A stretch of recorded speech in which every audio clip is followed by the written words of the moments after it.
13 14 15 16 19 20 21 22 23 24ပဲမြောက်မှာ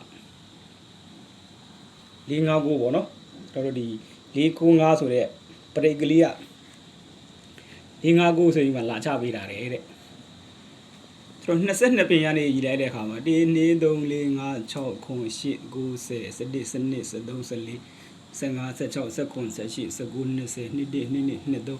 24ပြီမြောက်မှာ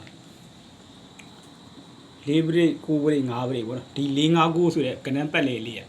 ကျွန်တော်တို့ဒီ2ဦးတစ်ချိန်မြောက်မှာကျွန်တော်ချပေးရပါတော့4 5 9ပတ်လေပေါ့